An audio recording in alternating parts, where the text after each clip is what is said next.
آج سے تقریباً 3000 سال قبل مصر پر ایک ظالم و جابر بادشاہ فرعون کی حکومت تھی، جو نہ صرف ایک جابر اور سرکش بادشاہ تھا بلکہ اس نے خدائی کا دعویٰ بھی کر رکھا تھا اور خدائے حقیقی کو للکارنے کی جرت کی تھی۔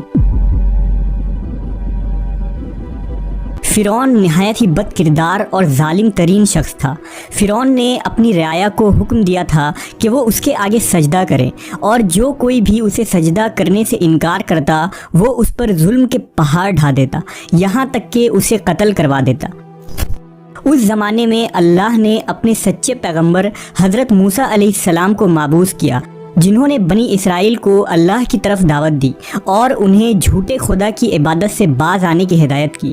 لہٰذا خود فرعون کے محل میں موجود ایک خاتون نے موسیٰ علیہ السلام کے دین کو قبول کر لیا اور اس لاشریک اللہ پر ایمان لے آئی۔ اس خاتون کا نام مشاطہ تھا، جو فرعون کے محل میں خادمہ تھی۔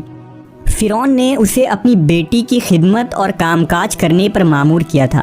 ایک دن کا واقعہ ہے کہ وہ خادمہ فرعون کی بیٹی کے بالوں میں کنگھی کر رہی تھی۔ کنگھی کرتے ہوئے اس کے ہاتھوں سے اتفاقاً کنگھی گر پڑی۔ وہ اٹھانے لگی تو اس کی زبان سے بے ساختہ بسم اللہ نکل گیا۔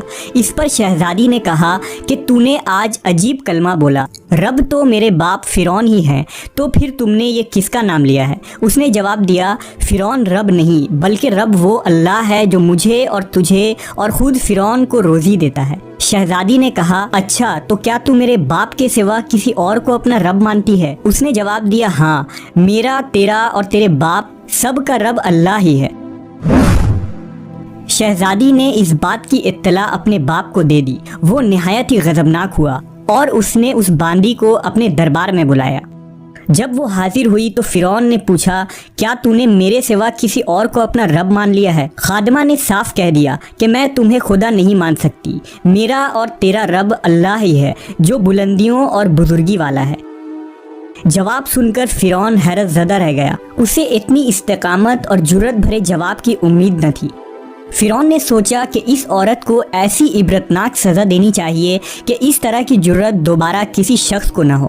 اسے پتا تھا کہ یہ عورت اپنے بچوں سے بے انتہا محبت رکھتی ہے، لہٰذا فرعون نے خادمہ کے بچوں کو اس دربار میں لانے کا حکم دیا۔ پھر فرعون نے سپاہیوں کو حکم دیا کہ ایک بڑی دیگ میں تیل کھولایا جائے۔ جب یہ دیگ خوب تپ گئی تو فرعون نے حکم دیا کہ اس عورت کے تمام بچوں کو ایک ایک کر کے اس کھولتی ہوئی تیل میں ڈال دیا جائے۔ فرعون کا حکم سنتے ہی اس عورت کے آنکھوں کے سامنے اندھیرا چھا گیا۔ خادمہ نے نہایت ہی صبر اور ہمت سے کام لیا۔ سپاہیوں نے اس خادمہ کے ایک بچے کو پکڑا اور اسے گھسیٹتے ہوئے لے جانے لگے۔ وہ بچہ کبھی پکارتے ہوئے اپنی ماں سے مدد طلب کرتا، کبھی سپاہیوں سے رحم کی بھیک مانگتا، کبھی فرعون کی طرف امید بھری نگاہوں سے دیکھتا۔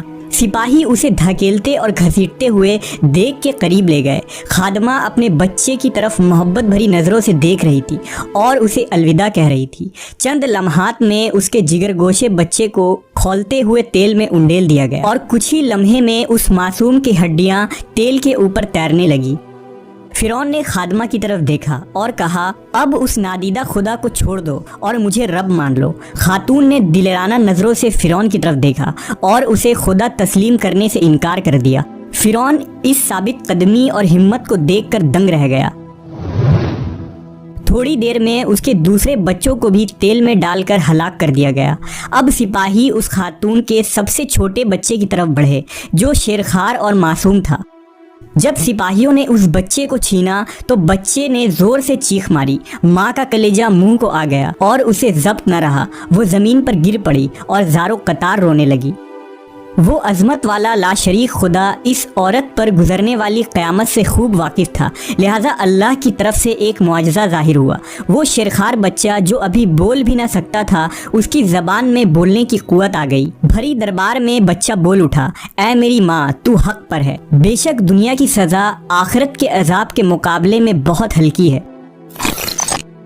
فرعون کے دربار میں موجود لوگ اس بچے کی آواز سن کر حیرت زدہ رہ گئے، لیکن ان کے دلوں پر لگے کفر کے تالے پھر بھی نہ کھلے۔ کچھ ہی دیر میں اس بچے کو بھی دیگ میں ڈال دیا گیا اور یہ بے خطا معصوم موت کے آغوش میں چلا گیا۔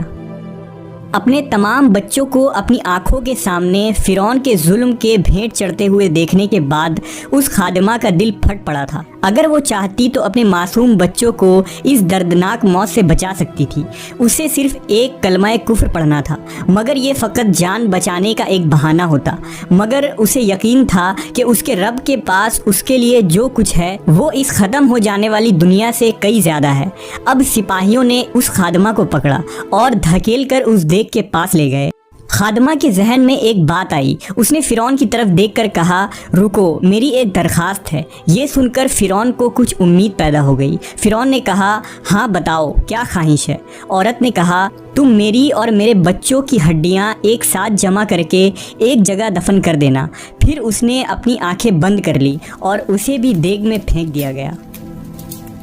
اس واقعے کے 2000 سال کے بعد آخری نبی حضرت محمد صلی اللہ علیہ وسلم اس دنیا میں تشریف لائے۔